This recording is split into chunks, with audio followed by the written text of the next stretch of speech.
दोस्तों, आज से 1400 साल पहले का अरब एक ऐसा रेगिस्तान था जहां रेतीले टीलों के बीच सिर्फ तलवारों का खून खराबा और जहालत का बोलबाला था। सोचो, एक ऐसा माहौल जहां बेटी पैदा होती तो बाप का चेहरा काला पड़ जाता और वो उसे जिंदा दफन कर देता। इंसान पत्थरों के सामने झुकते थे, लेकिन इसी अंधेरे के बीच सदियों से एक भविष्यवाणी चली आ रही थी, एक ऐसी रोशनी की जो पूरे आलम को बदल देगी। मक्का का शहर, जहां हजरत इब्राहीम अलैहिस्सलाम की बनाई हुई इमारत यानी काबा खड़ी थी।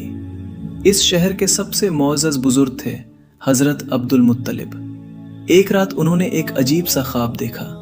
उन्हें हुक्म मिला कि वो जमजम के कुएं को फिर से खोदें जो सदियों पहले गायब हो चुका था। जब हजरत अब्दुल मुत्तलिब ने वो कुआं खोदा तो पूरे मक्का में उनका दबदबा बढ़ गया, लेकिन उनकी एक ही हसरत थी कि उनका परिवार मजबूत हो। अल्लाह ने उन्हें 10 बेटे दिए, जिनमें सबसे प्यारे और खूबसूरत थे हजरत अब्दुल्ला। हजरत अब्दुल्ला का चेहरा इतना नूरानी था कि पूरे मक्का की औरतें उनसे निकाह की ख्वाहिश रखती थीं, लेकिन उनका रिश्ता हजरत आमिना से हुआ। लेकिन तकदीर का लिखा कोई नहीं टाल सकता। शादी के कुछ ही महीनों बाद हजरत अब्दुल्ला एक तिजारती सफर पर गए और वापसी पर बीमार होकर इंतकाल कर गए। हजरत आमिना अब मां बनने वाली थीं, लेकिन उनका सहारा जा चुका था।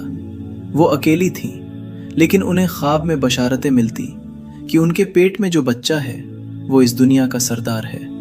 12 रबीउल अव्वल की वो सुबह, न ज्यादा ठंड थी न ज्यादा गर्मी।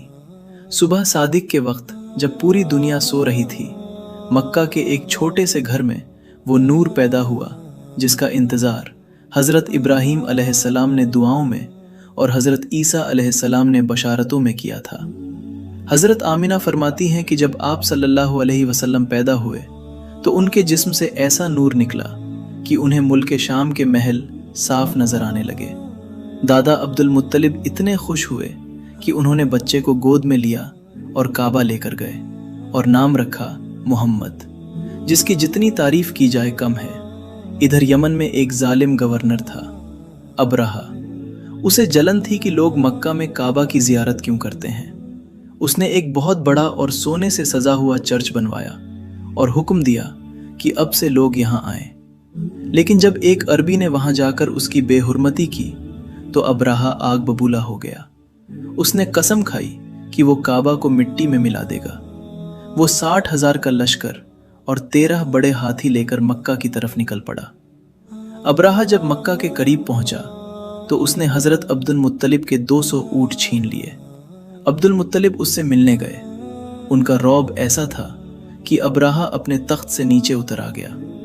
अबरहा ने सोचा कि वो काबा बचाने की भीख मांगेंगे, लेकिन अब्दुल मुत्तलिब ने कहा, मुझे मेरे ऊंट वापस चाहिए। अबरहा हंसने लगा और बोला, मैं तुम्हारा धर्म मिटाने आया हूं और तुम्हें ऊँटों की फिक्र है। अब्दुल मुत्तलिब ने जवाब दिया, ऊँट मेरे हैं इसलिए मैं आया हूं। ये घर अल्लाह का है और वो इसकी हिफाजत खुद करेगा। सुबह हुई। अबरहा ने हमले का हुक्म दिया, लेकिन उसके सबसे बड़े हाथी महमूद ने काबा की तरफ एक भी कदम बढ़ाने से इनकार कर दिया, तो उसे मार मार कर जख्मी किया गया, लेकिन वो नहीं उठा। फिर अचानक आसमान काला हो गया। समुंदर की तरफ से हजारों छोटे परिंदे आए। उनकी चोंच और पंजों में कंकड़ थे। वो कंकड़ नहीं, अल्लाह का अजाब था जो जिस पर गिरा उसे चीर कर रख दिया। कुछ ही देर में अबरहा का लश्कर खाए हुए भूसे की तरह हो गया। इस तबाही के 50 दिन बाद पूरे अरब में एक अजीब सुकून था। 12 रबीउल अव्वल का दिन आया। हजरत आमिना के घर वो घड़ी आई जिसका इंतजार हजारों सालों से था। नबी सल्लल्लाहु अलैहि वसल्लम पैदा हुए। उन्होंने बच्चे का नाम रखा मोहम्मद सल्लल्लाहु अलैहि वसल्लम। लोग हैरान थे क्योंकि ये नाम पहले कभी नहीं सुना गया था। इससे आगे का किस्सा अगले एपिसोड में। आप चैनल को सब्सक्राइब कर लीजिए जिससे अगले एपिसोड की नोटिफिकेशन आपको मिल सके और आपसे आगे का किस्सा मिस ना हो।